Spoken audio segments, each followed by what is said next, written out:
Sunday Roundtable is ready to go. We're joined this morning by Democratic political analyst Marianne Marsh, Republican political analyst Ginny Buckingham. Happy Cinco de Mayo. Great to have you with us.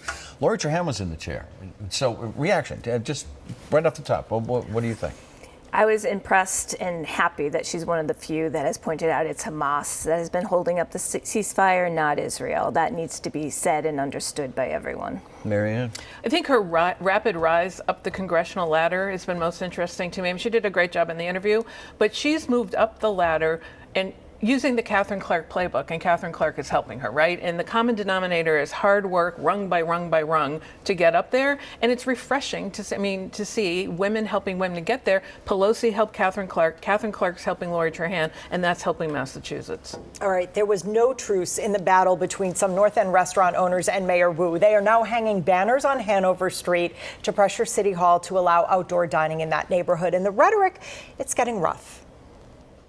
Now we have somebody who's not from Boston, who happens to be from Chicago, who wants to tell the rest of us how to live. And those citizens of Boston are tired of being pushed around by the Chicago political mob. Political mob. The Chicago political mob. Make sure we all heard that. So the mayor says a lawsuit from the restaurant owners is preventing negotiations for a compromise. Can this situation be de-escalated, Marianne?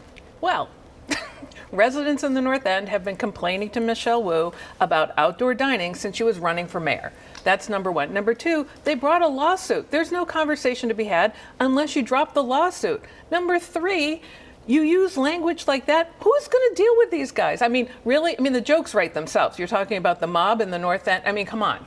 That's really what you're going to do? And Politico did a recent analysis of the 311 calls, which this whole group is saying, call 311, demand outdoor dining. Guess what? Residents are calling by equal numbers, if not more, not to have it than the restaurant owners, none of whom live there. So when you listen to the residents, what she has been doing all along, and the reason she won the North End by bigger margins than Marty Walsh, Charlie Baker, Paul Cellucci, or anybody else, is she's listening to the residents. That's what matters here. And this group is way out of bounds using rhetoric like they used last week. A few points. The 311 calls I thought was a good tactic, and they are outnumbering the residents, the people who want to dine outdoors in the North End. I did think that press conference was harmful, not helpful, because the rhetoric is not going to move anyone.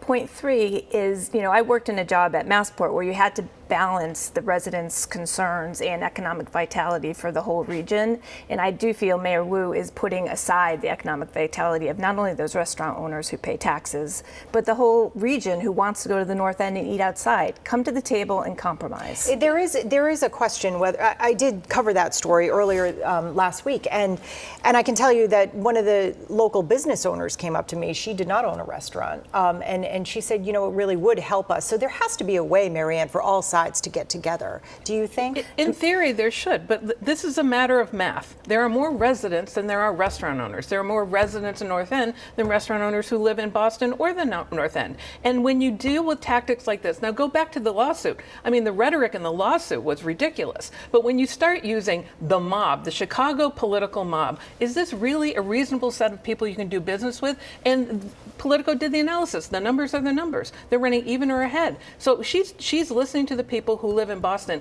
What I find interesting are the people who don't like Michelle Wu don't live in Boston.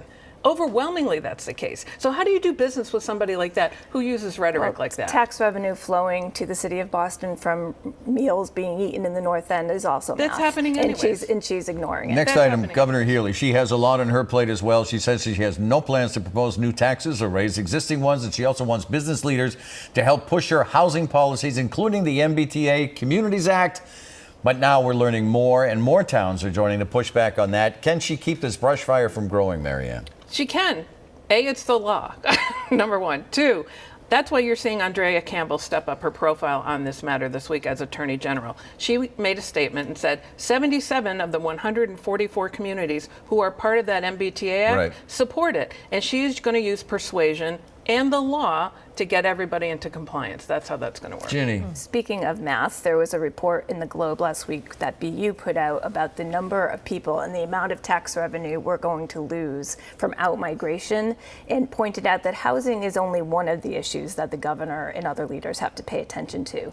Taxes, education, quality of health care, the economic opportunity, those all really matter too. So I don't want to get stuck in a brush fire that's going to become a huge conflagration because we're ignoring the other factors. All right, last week the governor signed into law a new 9-month limit on how long families can stay in the emergency shelters across the state. It was also announced that a new shelter will open in the National Guard Armory in Lexington later this month, as a shelter in Roxbury at that rec center comes to a close. Does this answer critics who say that wealthy suburbs have not stepped up to share the burden of dealing with the crisis? What do you think, Ginny? I mean, maybe a little, but probably not enough. I do think it's significant that this state, which has such a liberal tradition, has done the right thing in terms of putting limits and other requirements so that these shelters have some accountability and the people using them have some accountability. But there's no easy answer, and it really does lie at the border. Not our border, the border with Mexico. What do you think, Marianne? Look, every state has this issue, and when you look at it, I think the overall issue is more concerning to voters than the location of these facilities. And when you look at them, armories, hotels, courthouses, other public buildings to shelter people, they aren't in a lot of the wealthy communities. They just don't have the buildings you need to put people in the shelter. So I think just tackling the problem where and when you can is most important. But Lori Trahan said it, be nice if the Republicans in the House would let that border bill come up and vote it through so we can actually start to do something on the border. We continue with the roundtable right after this.